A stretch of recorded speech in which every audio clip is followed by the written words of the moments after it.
to the Rosie Outlook on Long-Term Care, where Rosie employees and special guests dive into the latest issues, trends, feel-good stories, and solutions in our industry. When the news sometimes feels daunting or dreary, we'll give you the Rosie Outlook. Hello and welcome. I'm Hannah Paquette, Rosie's Vice President of Marketing, and here with us today are Harold Landers, Rosie's Chief Operating Officer, and we have a very special guest with us, Dr. Deb Hagerty. She is an associate professor at Georgia Southern University, but that's not all. She has over 40 years of experience in the long-term and post-acute care industry. She is chapter president for the state of Georgia of NADANA. She's heavily involved in our community, and today we're thrilled to be talking with her, sharing her insights, reflections, and also aspirations for long-term care. So Deb and Harold, the elephant in the room, the last 13, 14 months have been excruciatingly difficult for our industry. How's it looking today? Well, there's hope. There's real hope. We know that we're managing COVID very well in our buildings, but I think we're in a recovery phase, and we're helping our staff get over the trauma that they feel as a result of having worked in a pandemic. This was new and different for all of us. New ways to think, new creativity that had to be used to manage processes. New individuals had to be hired quickly, and in some cases with our federal partners helping us to, add people very quickly in key areas. So in general, we've experienced quite a change in our industry, and yet on the other hand, it's the same quality work that we're always doing. I think I would say though that we have to support our staff right now as much as possible to regroup and to re-energize. Many people in long-term care are maybe not burn out, but they're very tired from the trauma that this pandemic has created in a building. And I'm sure many of our buildings look different today than they did at the start of the pandemic. So industry leaders such as Rosie Connect are instrumental in helping us, cut time and enhance processes and establish creative ways to do our work. And that's our focus, Debra. I mean, it's great that you brought that up, because as a company, that is exactly what we focus on. And our team has found, when they're interacting with our customers out in the field, that the level of stress has been just tremendous this past year. But we are beginning to see light at the end of the tunnel. We are beginning to hear it in their voices just a little bit, to where they're not as stressed. But as a company this past year, we changed our entire focus to focus on that employee, on that clinician, to make their job easier, to make it the efficiencies, to improve efficiencies, because we understand it's a tough place to be right now. So we're doing everything we can possibly do to be a partner in helping things become better in the long-term care. And don't you think that your company can be first and foremost in education related to how to ensure smooth processes, how to connect to that EMR, how to establish those work processes that are shortcuts, that don't have to be such time-consuming events? That's exactly right.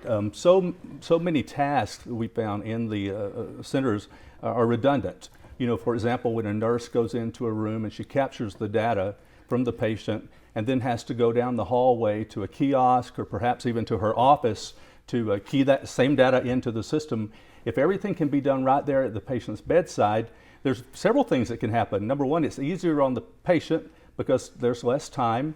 The caregiver has to spend less time because she's not going around looking for blood pressure cuffs and thermometers. It's all right there, at her side.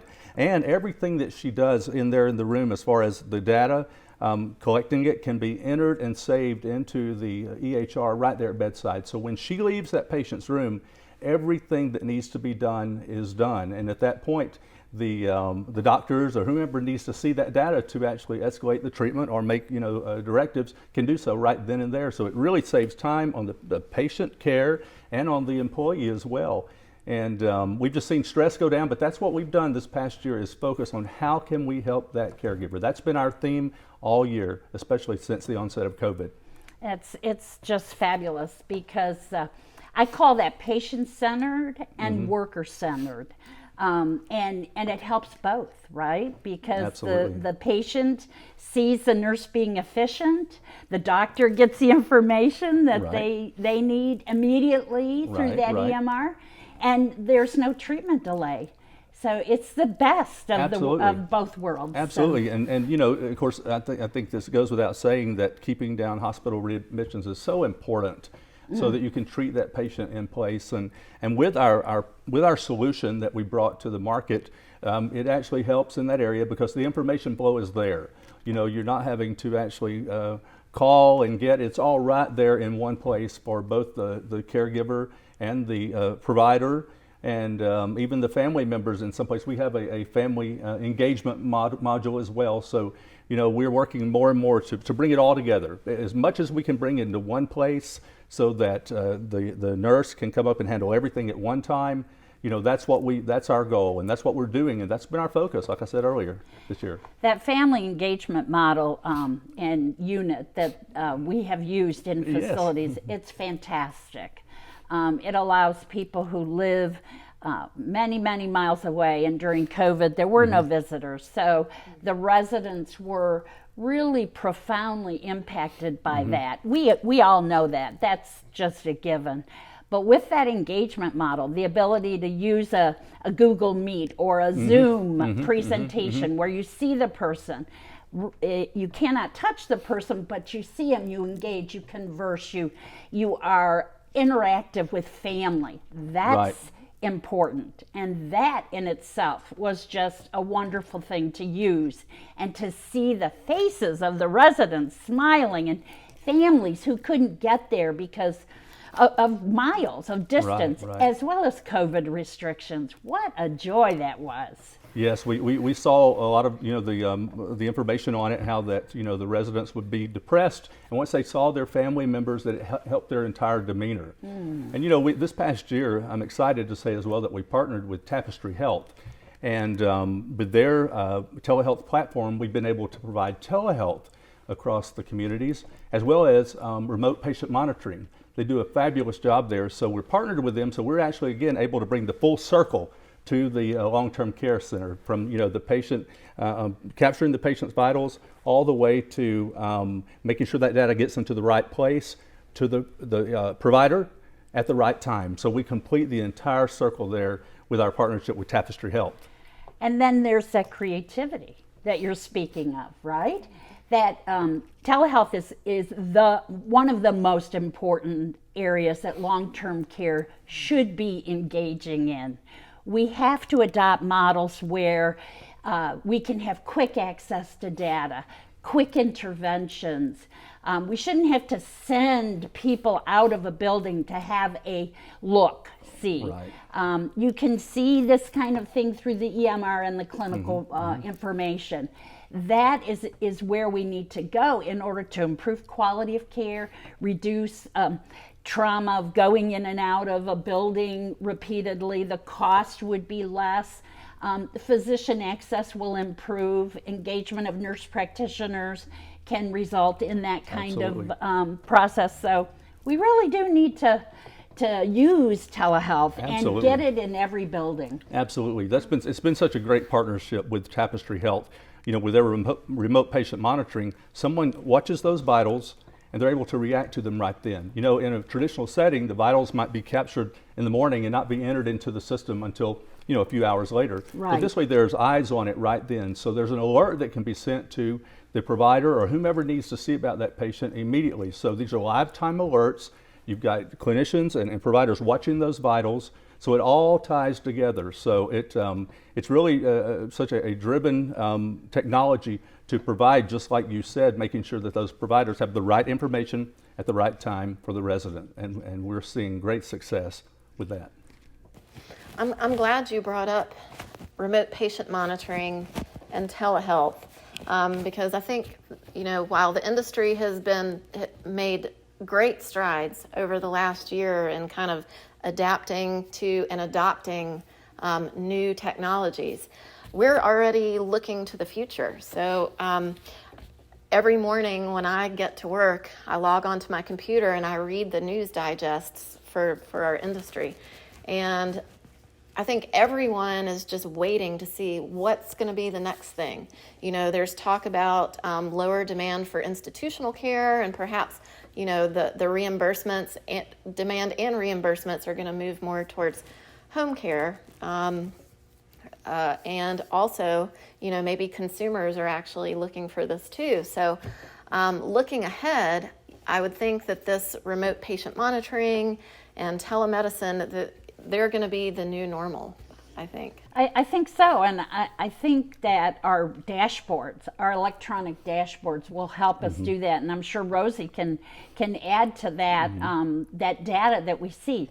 We used to really think of predictive analytics as being, the most important.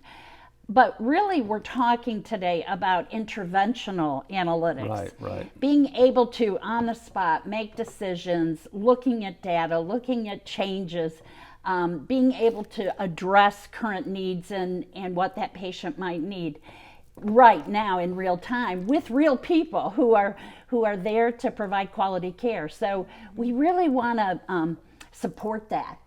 Of course, and just to add something to what you're saying, we all have different baselines, with our readings. So, while that the predictive analytics are great, it's also great to know right now, like if my, for example, my temperature is a certain, my temperature might be different to yours, so having an alert on that patient's baseline is so very important.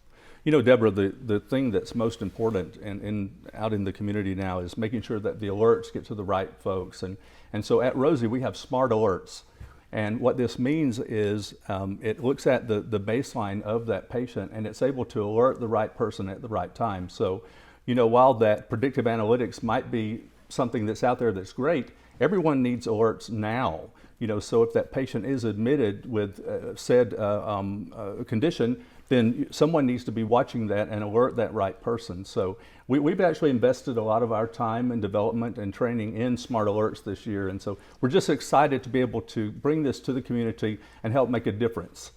And to bring this full circle to talk about Rosie's commitment to supporting nurses and caregivers, ultimately the smart alerts, help improve the care for the patient, but it's also kind of an insurance policy for these frontline caregivers that are pulled in so many directions. And if they have that assurance that if something is going wrong with a patient down the hall, they're going to receive that alert, either via email or on their device, and so they'll know immediately if something is looking off for that patient. And you're right, and we've heard this time and time again that the turnover can sometimes be just staggering.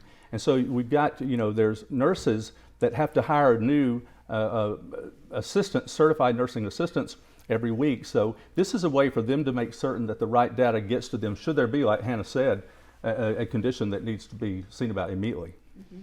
Right. And that's the beauty of smart alerts, right?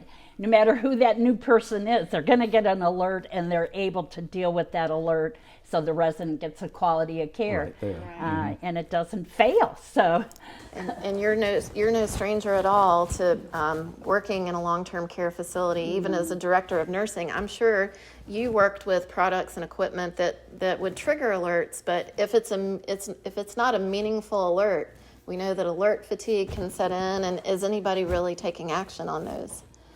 And that is a real problem. That's why the alerts need to be set up properly. They need to be for the right patient at the, on the right, device. And alarm fatigue is a real issue with our healthcare providers. So it's exciting to see these smart alerts come full circle. I tell you, the community's been asking for them for a long time. We're very active in a lot of the conferences and a lot of the trade shows, and we've been going to them now for a few years, and we keep hearing the clinicians ask for smart alerts. They didn't call them smart alerts. They said alerts that matter, alerts that mean something. So again, we invested our time and our resources and really put a lot of thought into how we can help. And we have a theme around here. If it's not making a difference for the caregiver or for that patient, we don't need to be doing it. We need to be focusing on those two very important roles. That's wonderful. I used Rosie in Traverse City in a nursing home I was involved in. I won't tell you how many years ago, but I know I was one of the only facilities that was using it. And of course, everybody was kind of fearful of what I was bringing in that rolled around and did everything. Sure. But I can't tell you how many times that pulse oximeter helped us in diagnosing things on a patient, and nobody else had it. They had maybe a handheld one that when they needed it was lost. This was always right on that, Rosie. It was right handy. It worked. We were able to assess the patient properly, and it saved that patient as well as I feel it saved us nurses. So it was so neat. When I met you first, it's been about 4 years ago when the Donna conferences, I think we were in Las Vegas or we were someplace. But I was so impressed that you knew more about the history of our company than I knew. So you were able to bring some great stories, and I've been able to share those stories, that's helped me as I've interacted with our partners across the community. I've been able to share. You've been a great reference point that I've used all throughout as I talk to folks. I talk about the first time we met and some of the things that you've told me, how that Rosie really helped you and your centers when you first started out. Yeah, it's true. And I think that's where, we forget how important our partners are. They are critically important. And I can honestly say from personal experience, Rosie Connect has been a partner for a very long time. But even when no one else believed in us as a long-term care facility, why do you need automated blood pressure? And why do you need automated, pulse oximetry on a long-term care resident? And I always said, even back then, we have acute care patients. Right. They come in from your hospitals expecting the same level of care. We have to be able to transition them with good quality equipment and partners and accurate data and right now real-time information. And Rosie's been fabulous. Well, thank you so much. And you hit on something as far as the transition and change. I mean, every time we turn around, like Hannah said, we read the periodicals and there's a change across the industry. So I'm sure you've seen a lot of change through the years, and it's not something in the past. It's still happening. I bet by this time tomorrow there'll be more change that happens. So the industry's changing, and the elder population is growing. Yes. And so the need to have care and treatment in many places is expanding, and the need is there. It certainly is. And I think it really is to the betterment of all of us as professionals. We learn and grow well with being flexible. Mm-hmm. And I think in many ways our patients have gotten better care. Absolutely. And that's one thing about COVID. We started talking about this early, but COVID has made us all so much wiser and so much more aware and so much more compassionate, to situations. And I hope that, if there is any silver lining, that it actually puts a lot more attention on long-term care and the need for the attention there, because it was had been set aside in the past, but hopefully now that we see the importance, everyone sees the importance, because caring for our elders and our relatives is most important in that part of life. So I hope that COVID has brought that to the forefront. And I think it has. I really do. I think that we did before also, but in a different way. We have a different perspective of how important it is and what a role long-term care plays in the care of a geriatric patient. And if it's your mom or your dad in that bed receiving rehab services or short-term stay services, you want the best for them.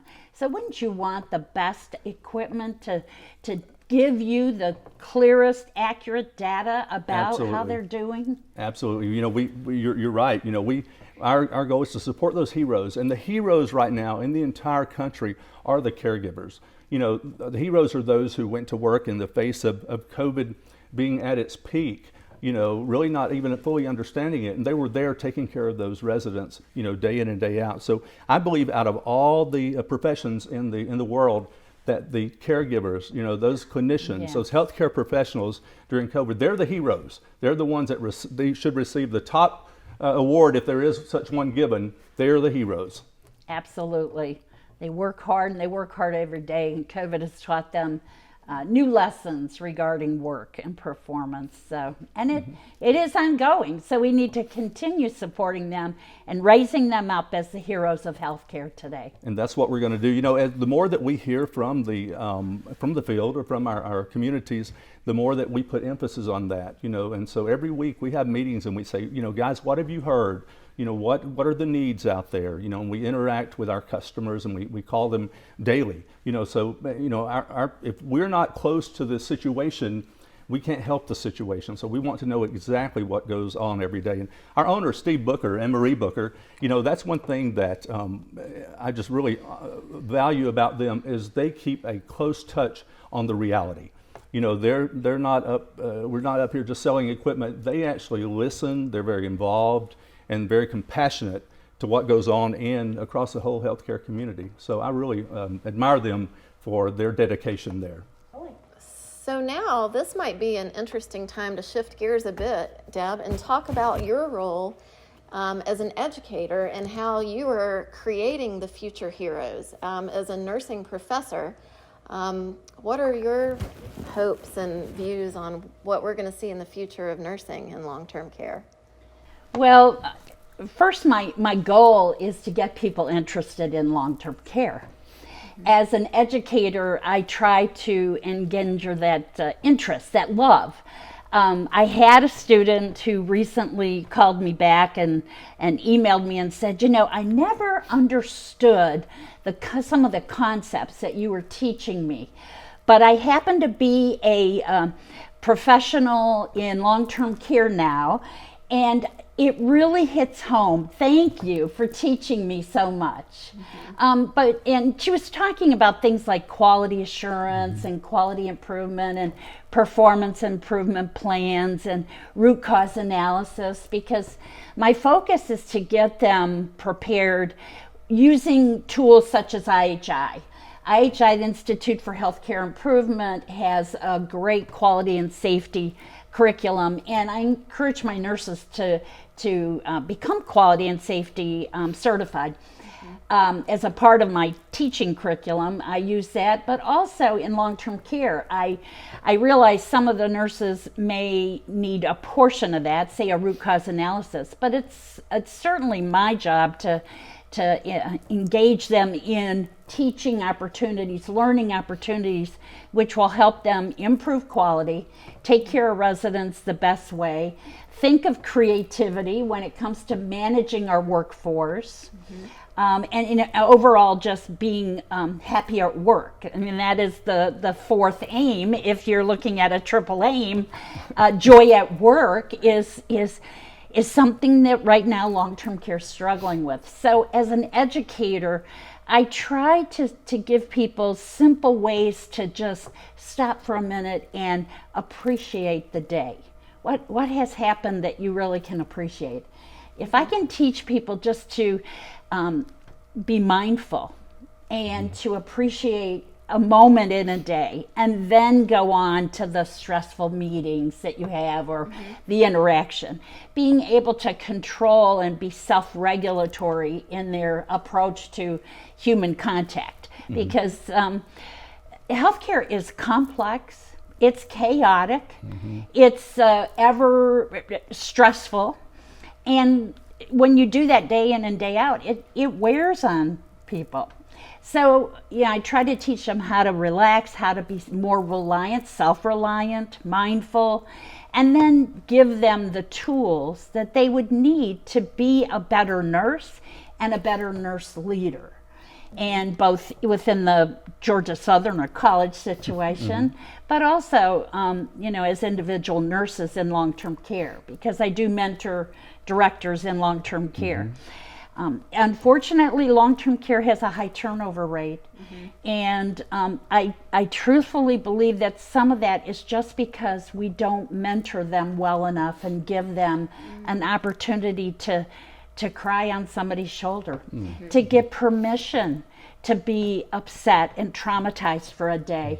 You just can't imagine, and having done it for 30 some years as a director of nursing or an administrator, You can't imagine how hard it is some days with the trauma that you experience from just residents dying, just family grief, getting yourself, you can't help but get attached to residents and their families, and they're in and out so quickly, and it's like you lose a friend when they die. So people have that kind of trauma, and then there's the chaos trauma, the trauma of just the change and things so rapidly you barely have time to take a breath, and somebody's asking you to do something new. So trying to get people to slow down and just say, okay, what's our priority today? What can we do today? How can we manage it today?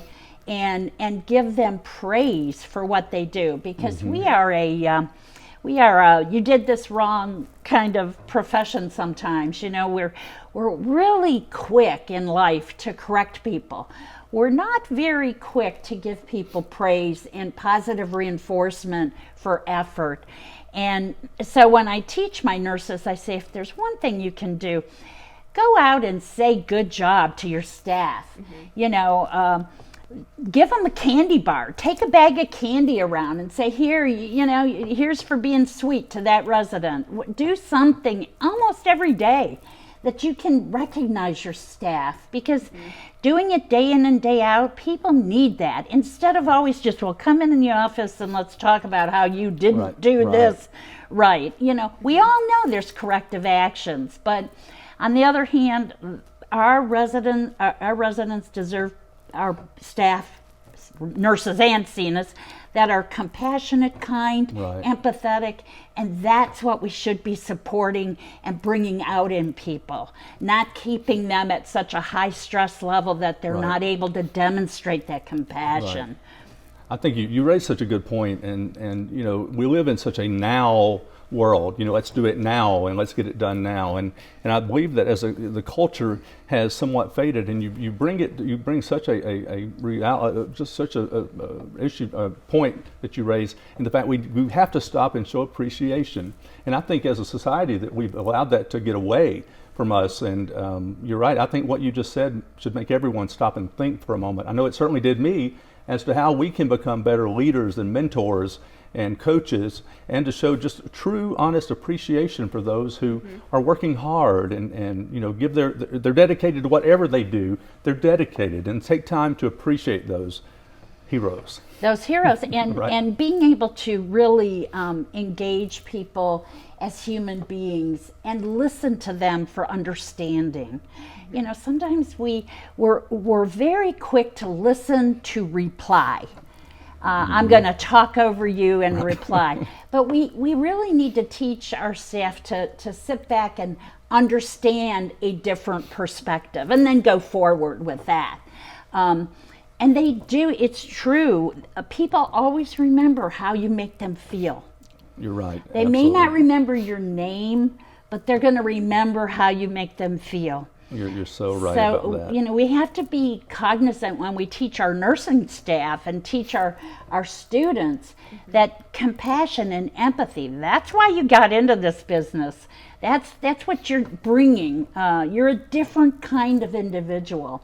So we want to celebrate that, we want to support that, and we want to continue that.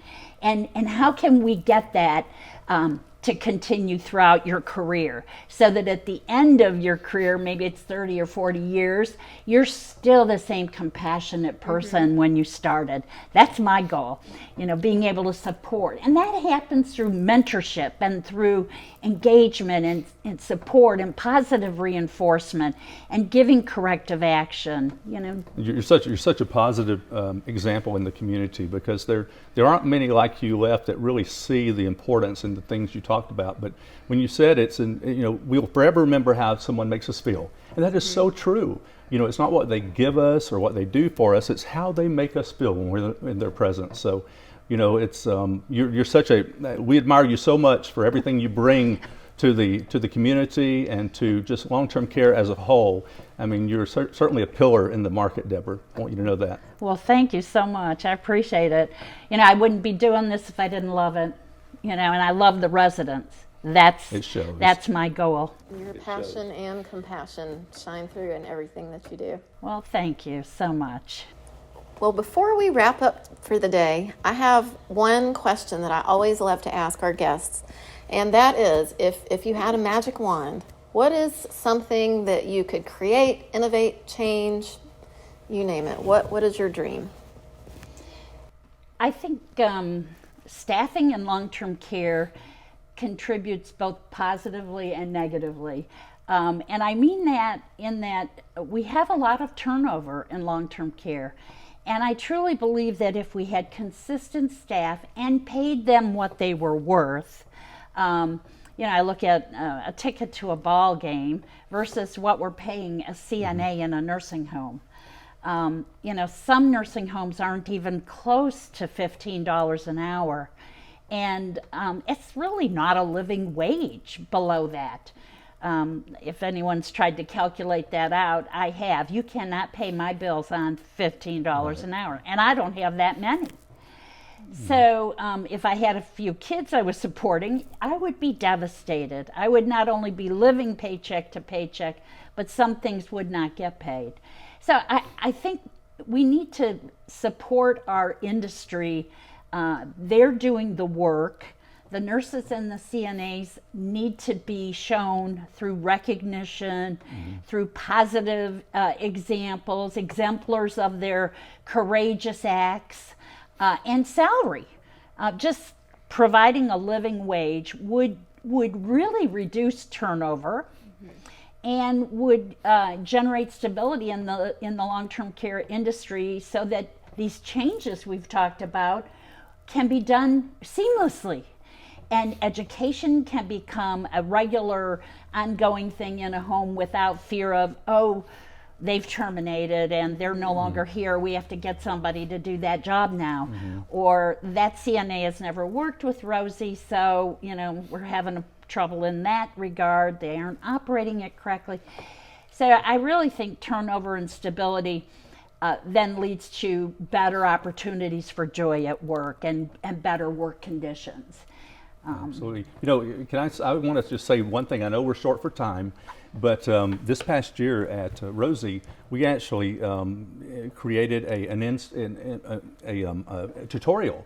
It's a self-training tutorial that's built there within the app. So the way it works, if you are the director of nursing, you can hire a new hire today, and you can have her stand in front of the Rosie and the training, it's our Rosie raccoon, and it's really cute, but it takes time with that new hire and walks her or him through each step of how to utilize the Rosie, and then it makes them do it, and it says, good, you passed or you didn't pass, and it takes them through every step. So at the end of their training, they're completely certified on how to utilize the system, and they get a certificate, and their supervisor gets a certificate that says, now that new employee is ready to take Rosie to the floor and use her. And this has been such a huge time saver. And just think, with the turnover, that it's been just so well received and such a huge plus in the community. That's fantastic. That really is. I'm especially proud of that. That's just another example of how the company, what is our primary focus? The primary focus is on making the nurses and caregivers' jobs, a little bit easier, just, to give them a little more support. And that's kind of a fun yet very practical way that we've been successful. That's excellent. It's awesome. Well, and competency is established, and it's directed, I always think of that as a directed opportunity for millennials for engagement, because they want that kind of engagement and technology. And it's so valuable. We're speaking to the educational and learning needs and desires of our clients. And they can learn in 15 or 20 minutes what would take them several hours of training before to do. And, and such a feeling of accomplishment at the end, because you really feel great about what you're doing and about your job at that point. What a wonderful opportunity. I'm really proud of the way the long-term care industry has kind of quickly evolved and adopted technology over the past year to stay current and to try to function as well as possible under the threat of COVID. That's, we're talking about a silver lining, that's I think that's one of the positives that has come out of the past year. Absolutely. Absolutely, and it's become more and more positive, and I believe we're going to take some of these lessons learned and move forward with them. Absolutely. We're looking forward to moving forward. Yes. All right. Well, I thank you both. Thank you, Deb. Thank you. Harold, It's been for your such a pleasure. time It's been today. such a pleasure with Such both a of you ladies pleasure. today. All Thank right. you. Thank you. Thank All you. right. You have just been uplifted by the latest episode of Rosie Outlook on Long-Term Care. We have more interesting topics and riveting guests coming up on future podcasts, so be sure to subscribe. And also, don't forget to follow us on social media. May your outlook always be rosy.